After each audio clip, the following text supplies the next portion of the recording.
Tudo bem? Amém. Glória a Deus.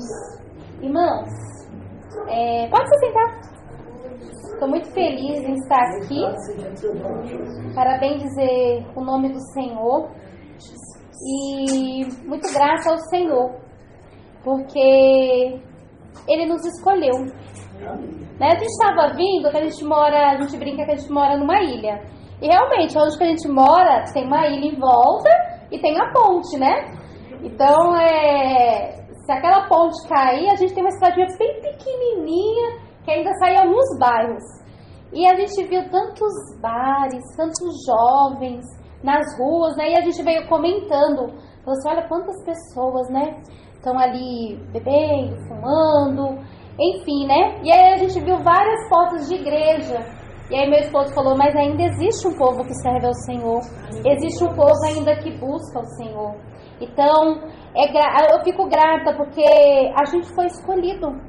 Você foi escolhido. O planeta tem quase 8 bilhões de pessoas. E o Senhor um dia olhou para mim, olhou para você e te amou. E quando Ele te chamou, né? E tirou das trevas para essa maravilhosa luz. E se nós estamos aqui é porque realmente o Senhor tem um propósito em nossas vidas. Né? Quero agradecer a minha tia, né? Pelo convite. Eu vim aqui trazer uma mensagem e eu vim contar aqui um testemunho como gratidão ao Senhor pela vida do meu filho, que eu acho que ninguém conhecia ele fisicamente, mas por nome, por causa, todos sabiam, né, o que tinha acontecido.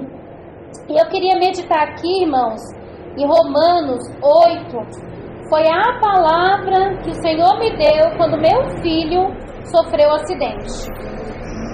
Romanos 8, 28.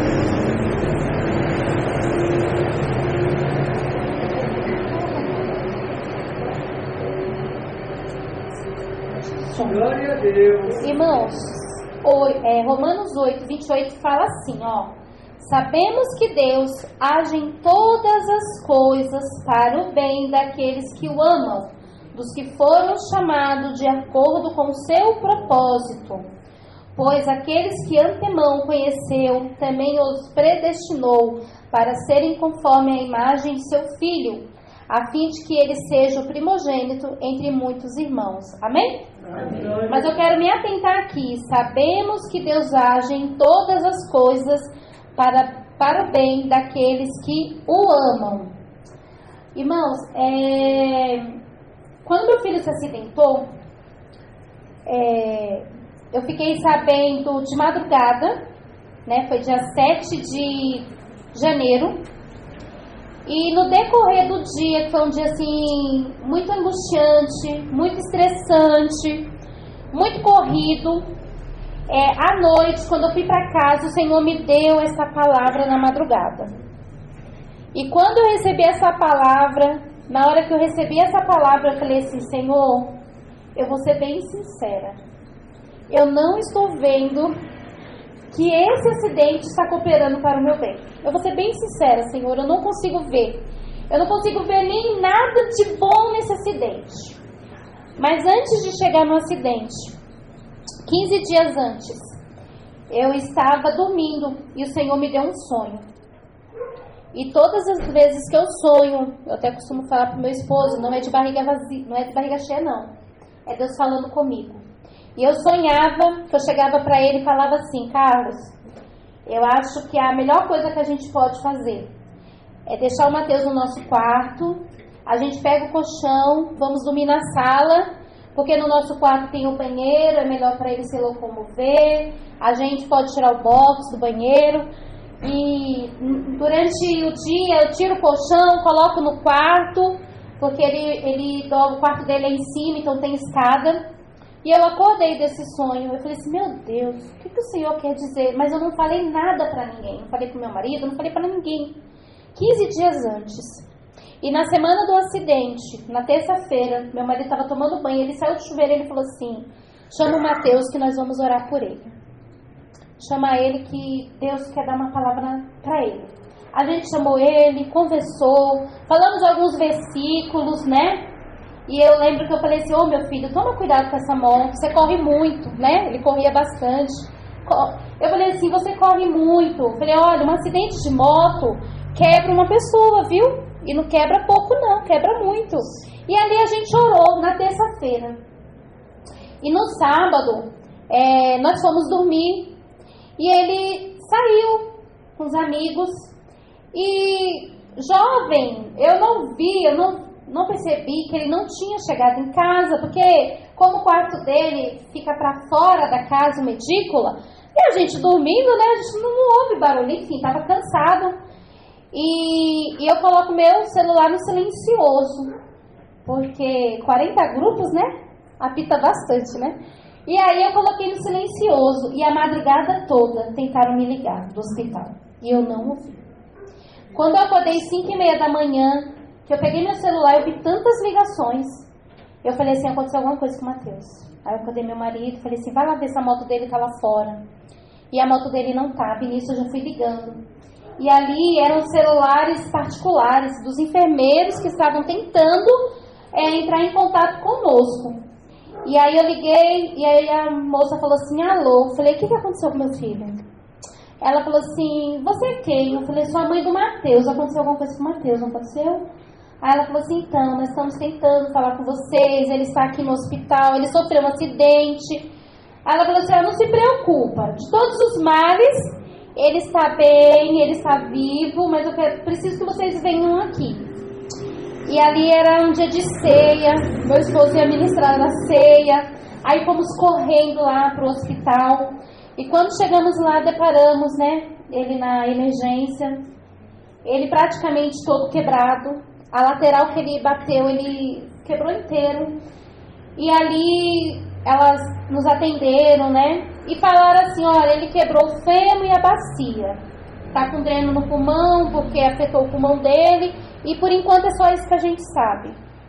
E ali, irmãos, foi muito angustioso. Você vê seu filho ali naquela situação, você não poder fazer nada, né? E ali a gente ficou clamando ao Senhor. E naquele dia teve 7 acidentes de motos. E somente ele sobreviveu naquele dia.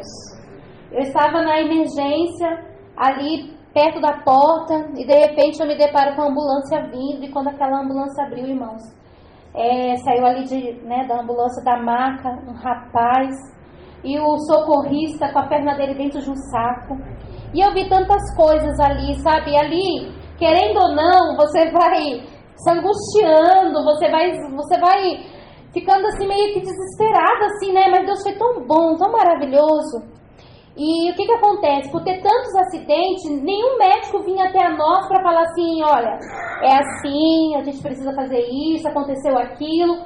A gente recebia as notícias aos poucos, conforme a gente ia insistindo para falar com algum médico, né? Aí veio um casal da igreja, quando a gente falou para os irmãos orarem lá na igreja, eles, quando acabou, antes de acabar o culto, eles falaram, vamos lá, vamos ficar com eles, né? Então ali, a gente foi recebendo palavras, né, amigas, palavras de conforto, e ali eu já fui pedindo oração, já fui entrando em contato com várias pessoas, e aí no final do dia, já era umas 2h da tarde, eu falei assim, doutora, eu preciso de alguém que fale o que aconteceu com meu filho. Até agora eu não sei de notícias exatas. E a médica falou, você sabe até aonde, mãe? Eu falei, eu sei que ele quebrou o fêmur, que a bacia dele saiu totalmente do lugar, e que ele está com dreno, e que ele já tomou várias bolsas de sangue. Ela falou assim, então, o caso é um pouquinho mais complicado.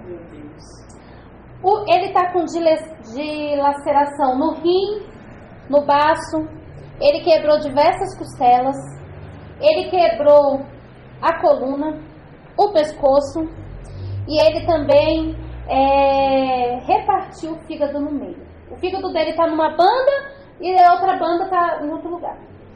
E ali, né, aquilo, irmãos, por Deus, ela foi falando, ficou nós 4, né, tava eu, meu esposo e um casal de amigos. Ficou todo mundo parado, mudo, assim, um olhando pro outro.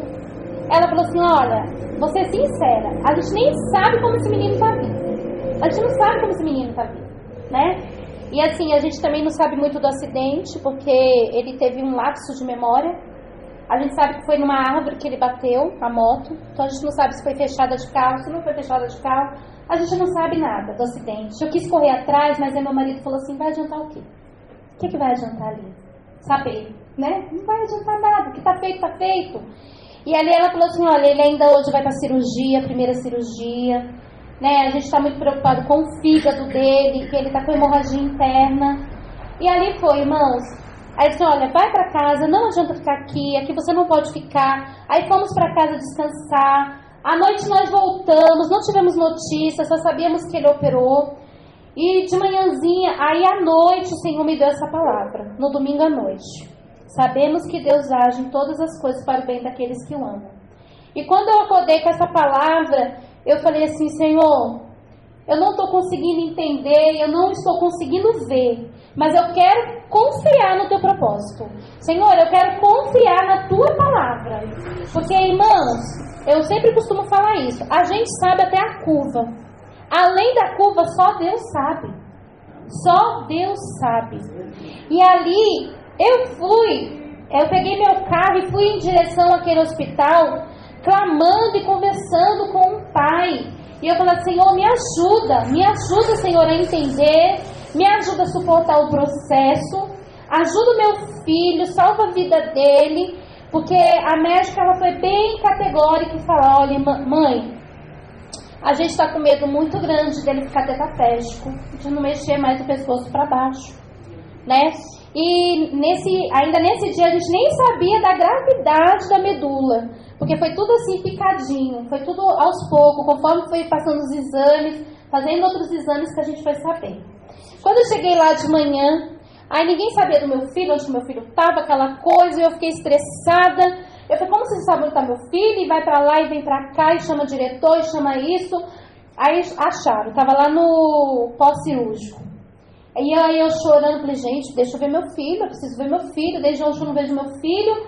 Aí me deixaram ficar em frente ao centro cirúrgico, eu fiquei quase 8 horas ali em frente ao centro cirúrgico, esperando aquela agonia de abrir a porta, pensando que havia alguma notícia. Aí veio um médico, depois de 8 horas, falou assim, olha, a gente está esperando uma vaga de UTI. Ele precisa ir para UTI. Ele operou a perna, a primeira cirurgia da perna, né? Ele atravessou um ferro na perna dele para sustentar, colocaram peso lá. Enfim, olha, irmãos, é um negócio assim, para uma mãe angustiante. E aí, conseguiram a UTI para o meu filho.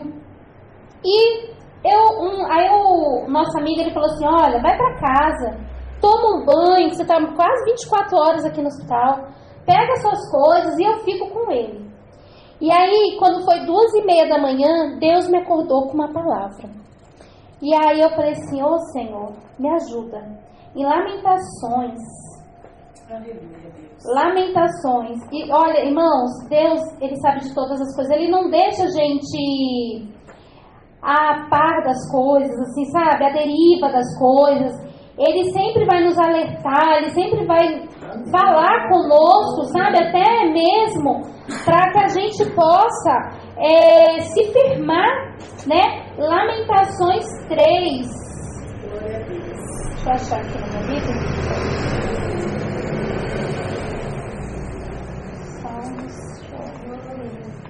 Aleluia, Deus.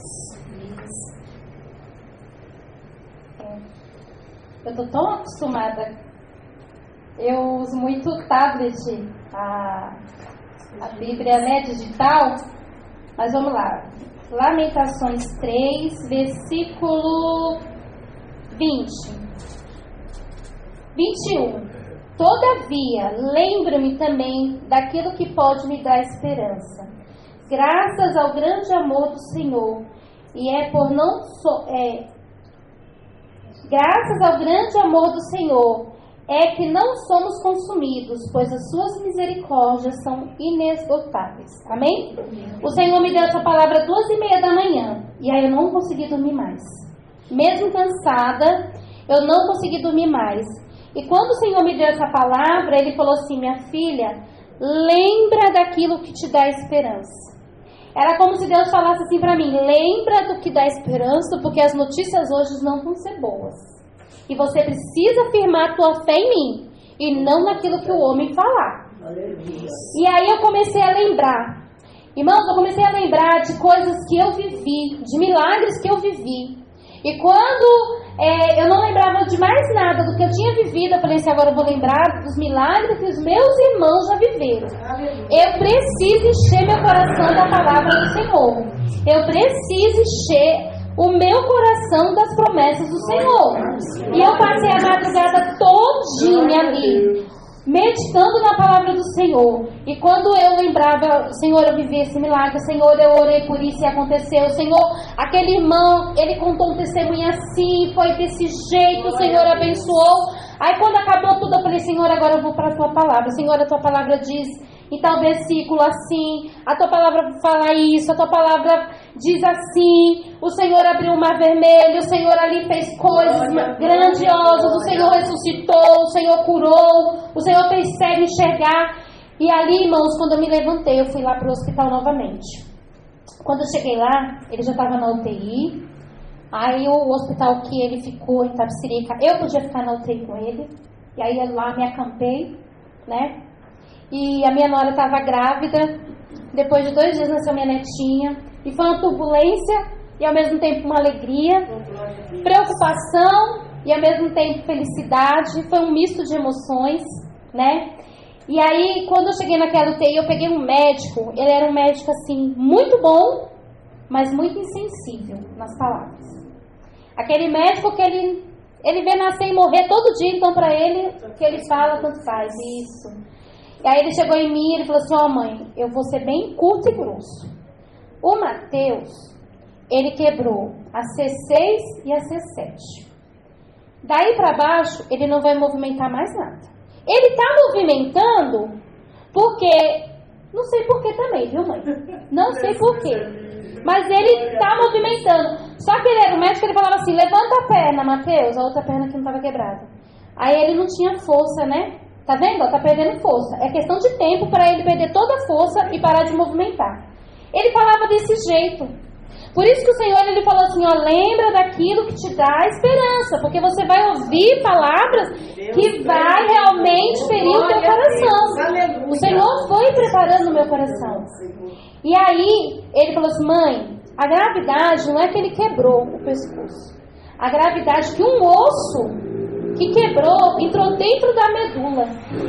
E ela esse osso, ele está forçando a medula. E conforme qualquer movimento que ele tenha, qualquer movimento, ele não pode se movimentar. Aquele ossinho, ele está cortando a medula. Ele está ali cortando. Então a gente precisa tirar ele daqui, porque aqui a gente não tem condições. E a gente vai tentar levar ele para o hospital das clínicas, porque lá é o top do top. Ele precisa ser avaliado por uma equipe de coluna e de pescoço. E aí no final da tarde ele chegou para mim e falou assim, olha, foi negada a vaga. Não querem ele lá por causa da perna, por causa do fígado e por causa da hemorragia. Eu tentei e o médico negou a vaga. Aí eu fiquei, meu Deus, aí eu fico clamando, irmãos. E nisso que você está ali, além do seu filho, você vê tanta coisa. Você vê pessoas vivendo, você vê pessoas infartando, você vê pessoas ali indo e vindo. A pressão de uma UTI, eu acho que só quem já ficou numa UTI sabe do que eu estou falando.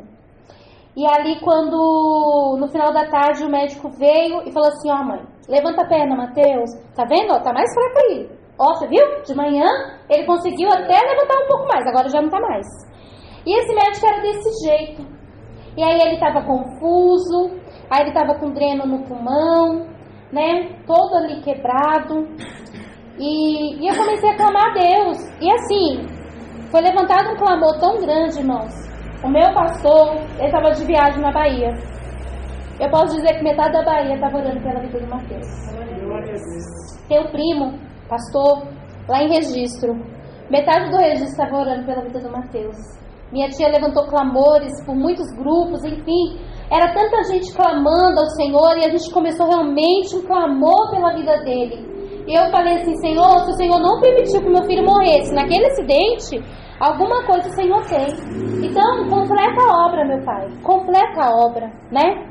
Aí meu marido falava assim, morrer ele não vai, porque você teve a visão que ele ia dormir no nosso quarto. Então ele não vai morrer. Deus já falou com você, ele não vai morrer, né? E aí, irmãos, Passou outro dia, aí o médico chegou e falou assim: mãe, eu lutei pela vida do seu filho. Ele é um menino jovem.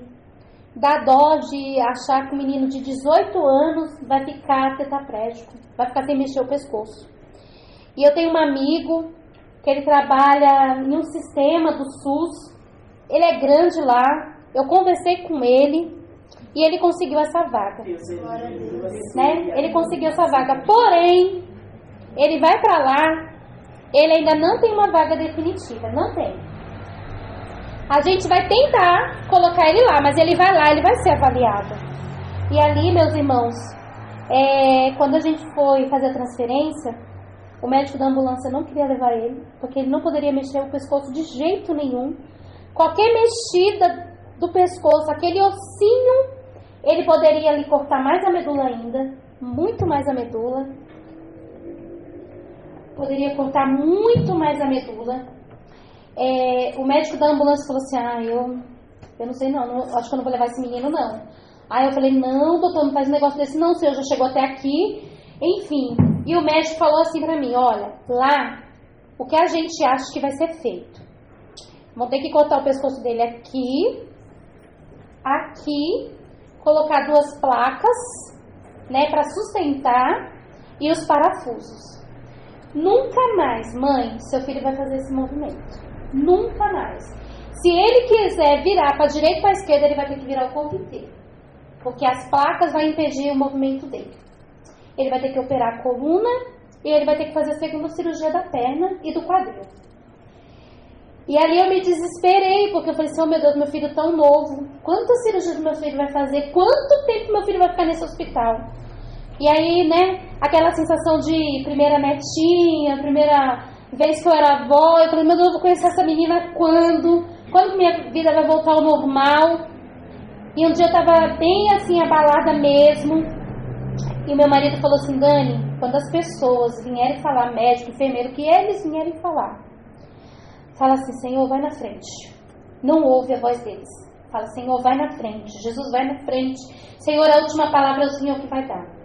E ali, meus irmãos, para a gente fazer a remoção dele foi tão difícil, foi tão tenso, e a gente ia para o Hospital das Clínicas sem vaga. Aí o médico falou assim: ó, saiu daqui, não tem mais vaga, não tem para ele.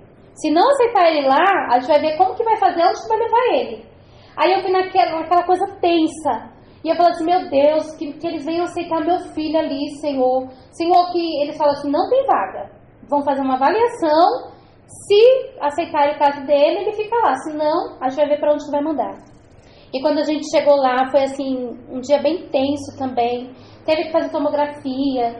Aí, a movimentação dele, eles falam em bloco, né? É quando pega a pessoa todinha por inteiro, 7, 8 pessoas, fora uma fisioterapeuta que tinha que vir só para pegar na cabeça.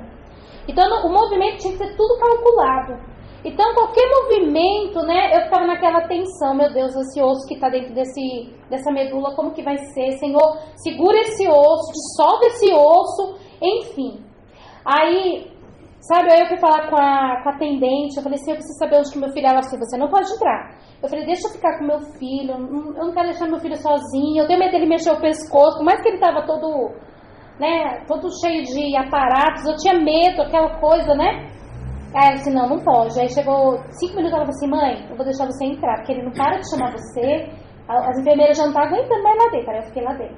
Glória a Deus. Aí ele fez alguns exames, aí eu disse: agora a senhora tem que sair, que os médicos vão avaliar. Aí quando eu saí, aí me deu uma crise de choro, eu chorei, eu liguei pro meu esposo, e eu falava assim: meu Deus, Deus precisa fazer com que os médicos aceitem ele. Aí de repente a recepcionista veio: quem é a acompanhante do Mateus?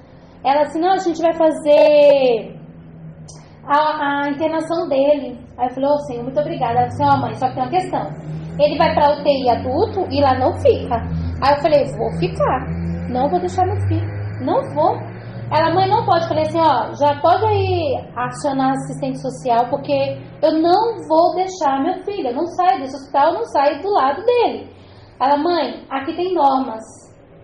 Aí eu falei: tudo bem, mas eu não vou deixar meu filho. Pode chamar quem você quiser. A gente vai conversar e eu vou ficar do lado do meu filho.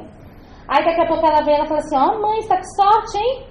Meu Deus. A UTI está lotada, então ele vai ficar na UTI pediátrica. E na pediátrica pode ficar acompanhante. Aí eu falei, eu não falei pra você que eu ia ficar com meu filho? E aí ali fui, fiquei com ele. Aí quando chegou lá tem toda aquela questão de quando chega um paciente novo, né? De colocar na cama, de fazer mais exames. E quando o médico veio conversar comigo, a primeira coisa que ele falou assim, ó, o Matheus, ele é um milagre. A gente não gosta de falar isso, nós médicos, mas ele é um milagre. Aleluia. A gente não sabe como ele sobreviveu a esse acidente. Ele tá todo quebrado. Ele tá todo quebrado por fora e por dentro. Ele falou assim, olha, Matheus, o que fizeram lá no outro hospital, 90% dá ruim. Se você tivesse chegado aqui conosco, a gente tinha feito totalmente diferente. Mas você foi os 10% que deu certo.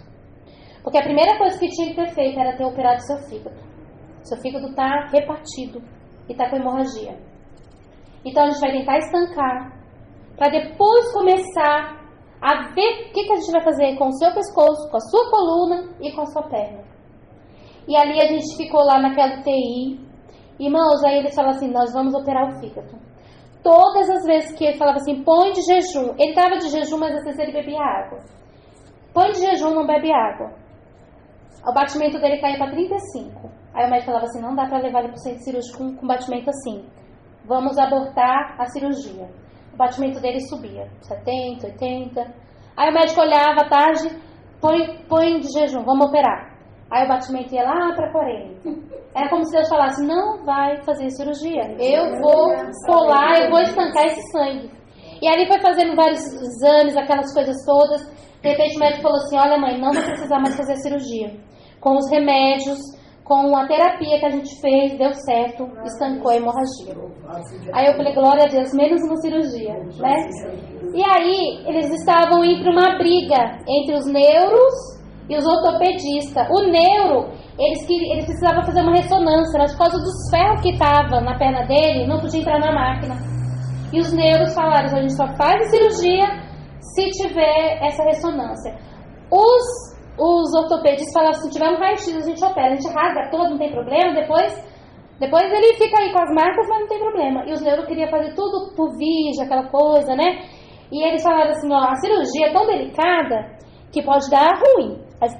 Ele pode entrar se mexendo e pode sair de lá todo paralisado.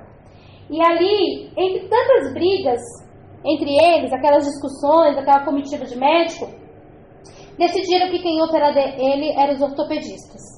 Aí mudamos de ala, fomos para outra ala, porque o HC, irmãos, é um mundo, né? Quem foi lá é um mundo. Nossa, a gente fica até perdido ali, né? É uma cidade enorme.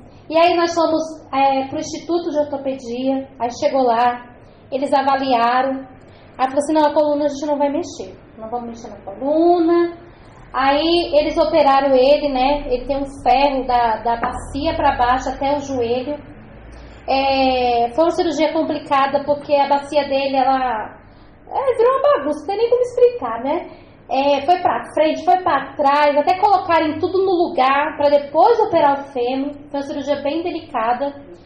Aí eles falaram assim, olha mãe, a gente ficou 13 dias no hospital, 6 na UTI, né? E o restante no quarto mesmo.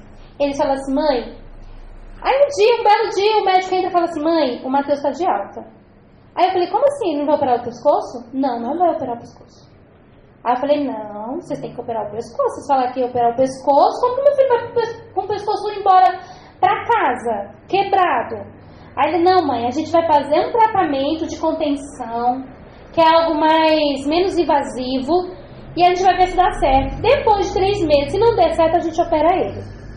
E aí eu fiquei com medo, né? Ele tinha que ficar com aquele colar 3 meses, e era tudo uma coisa bem delicada, né?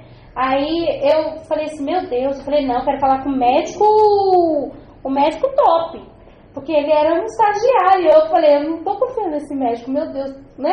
Porque fala que o seu filho não pode nem movimentar o pescoço, de repente ele tá de alta e vai embora. Aí o médico veio e falou assim, não, aí ele me explicou que isso é uma cirurgia muito delicada, a gente tem que mexer nos nervos, nos neurônios, sabe? Pode dar ruim, a gente pode tentar tirar aquele osso, e o osso, ele apinça, pegar em algum nervo e aí complica mais. Nós vamos torcer para que esse osso se dissolva no próprio organismo dele. E nós viemos embora. E realmente o sonho se cumpriu. A gente colocou o colchão na sala, colocou ele no nosso quarto, né? Tivemos que aprender, meu esposo, a dar injeção. Enfim, foi assim, dias muito tensos, né?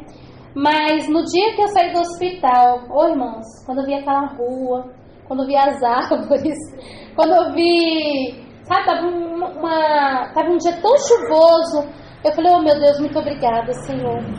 Eu poderia ter saído daqui com um caixão, eu poderia ter saído daqui com meu filho morto, mas eu saí com meu filho vivo, né? Quebrado tá, mas está vivo, e eu creio que o Senhor irá completar a boa obra.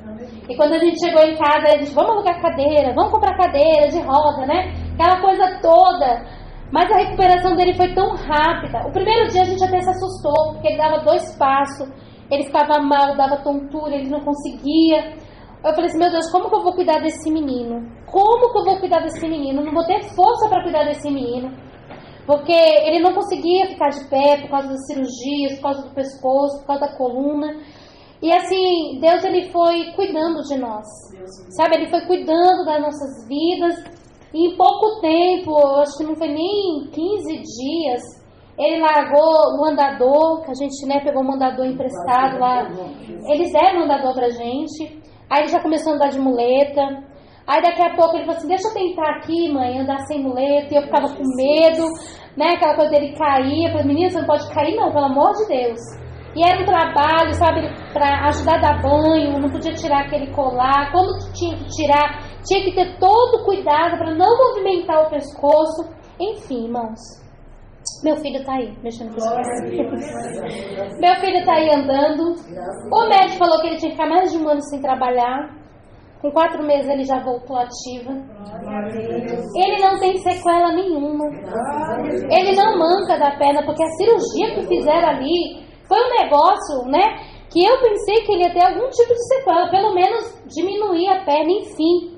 Porque foi um estrago muito grande. Olhando assim na tomografia, você fala, meu Deus, né? E que trabalho lindo. E eu falei para os médicos, eu falava assim, olha, eu sempre admirei vocês, sempre admirei. Mas agora eu tenho uma admiração, mas ainda mais por Deus, que deu sabedoria, deu entendimento, né? Porque todo conhecimento vem de Deus.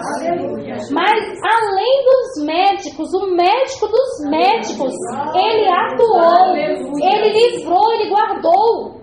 E que coisa linda quando você tem um Deus que ele te guarda. A Bíblia vai dizer isso, que ele não dorme. Ele não dorme, nós temos um Deus que não dorme. Nós temos um Deus que cuida de nós em todos os detalhes. Irmãos, e foi tão interessante, porque o nosso pastor, Deus tinha colocado no coração dele de separar eu e o meu marido para o pastoreio. E aí ele falou assim que quando Deus colocou isso no coração dele, em novembro, veio um vendaval tão grande na minha casa, mas tão grande, que ele falava assim, olha, eu tô vendo que parece que eles não vão suportar o vendaval que tá vindo. E ele falou que ficou quietinho. E ele orava e disse, meu Deus, parece que Deus tá assim, aprovando eles, para ver se realmente eles vão ser aprovados pro ministério que Deus levantou eles na vida deles. E aí, quando chegou em janeiro, que aconteceu todo esse acidente, né? Ele falou assim que ele já ia vir falar conosco. Aí ele falou assim, não é o momento de falar. Não é o momento agora de anunciar isso, né? De chamar eles para essa obra. E aí quando ele voltou de viagem, né? Para visitar o Mateus, depois de algum tempo, uns 20, 30 dias, ele chamou a gente, falou assim, olha, Deus colocou no meu coração vocês, para estar dirigindo a igreja ali, né? Que chama Vila Calu. E quando Deus colocou isso no meu coração, veio um vendaval, e eu olhava e falava assim, Senhor, meu Deus, guarda a vida dos teus filhos para que eles venham aguentar. Era como se Deus realmente estava assim, ó, passando a gente num funil. E falava assim, olha, se passar, estão aprovados. Mas nós passamos, não porque nós somos bons, mas porque Deus, ele nos sustenta. É Deus que nos sustenta, irmãos. Eu queria ler aqui uma palavra que eu trouxe até na igreja um dia desses, em João 6. É uma palavra muito conhecida, que é a multiplicação dos pães, né? Quem não conhece essa palavra?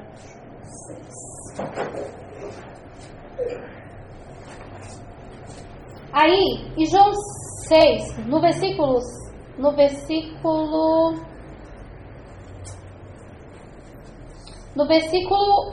11. Então Jesus tomou os pães, deu graças e o repartiu entre os que estavam assentados, tanto quantos queriam, e fez o mesmo com os peixes.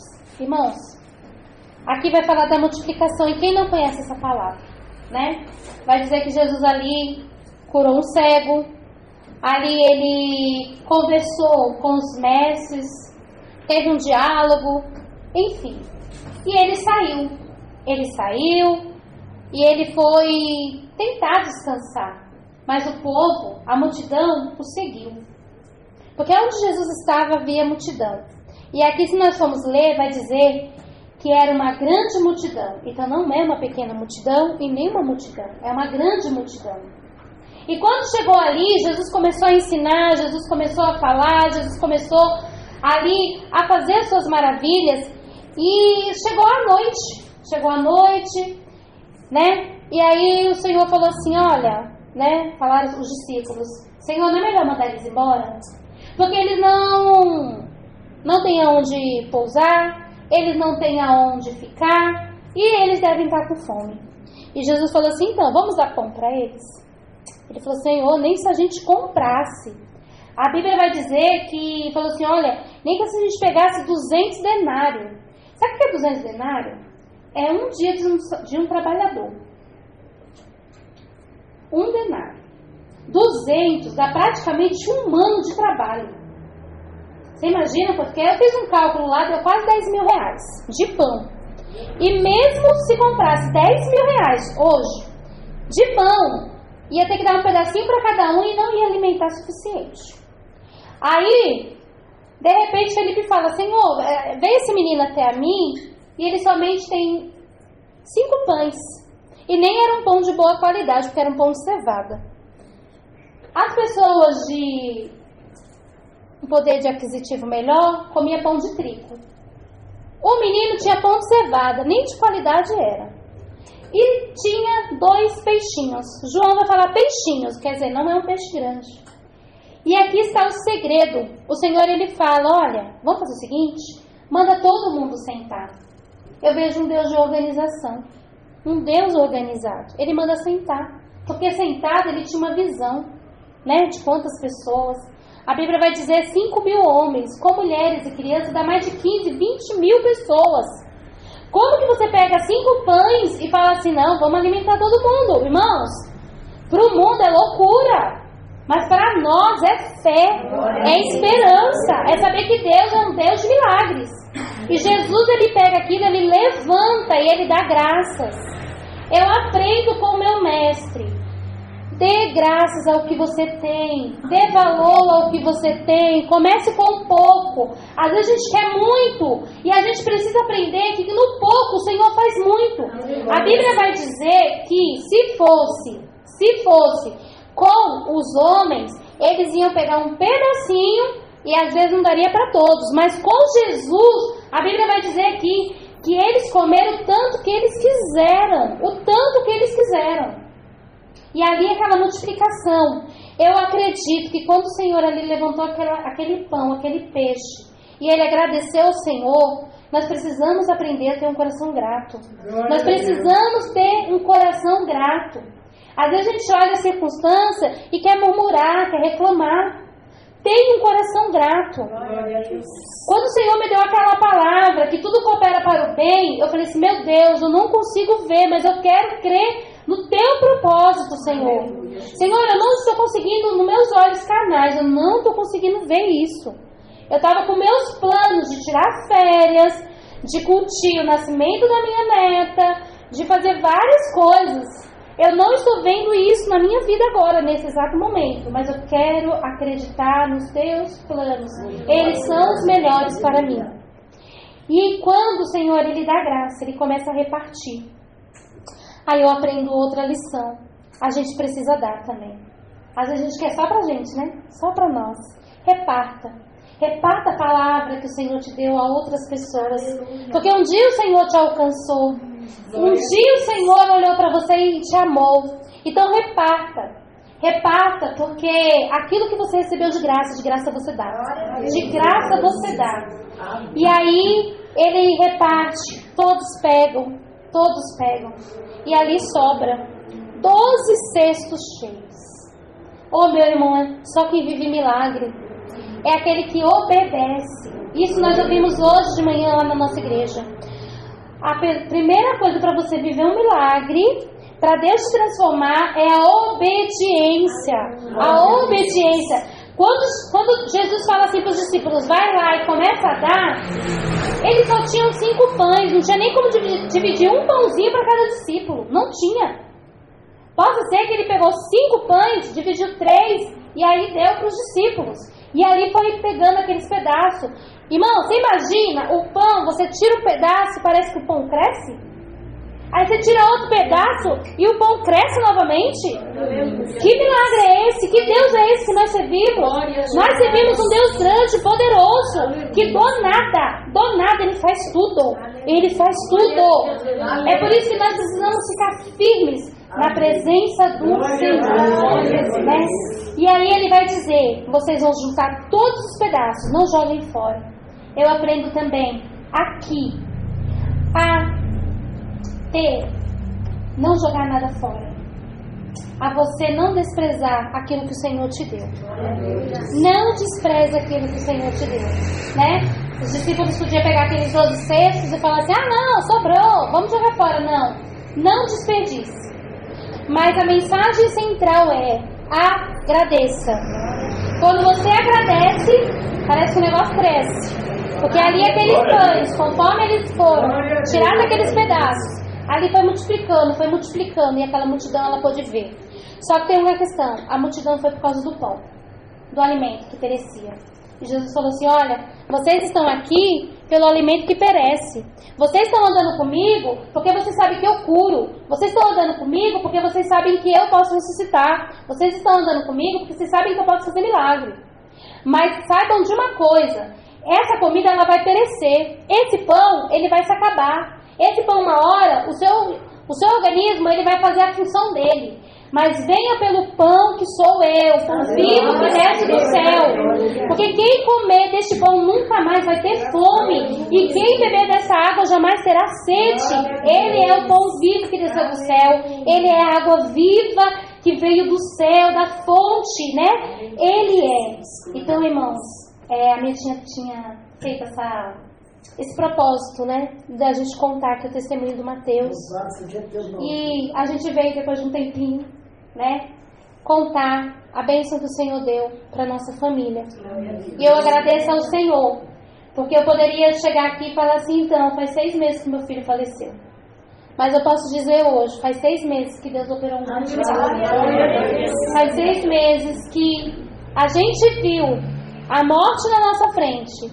A gente viu uma palavra de um médico: nunca mais vai mover o pescoço, nunca mais vai andar, nunca mais vai se movimentar.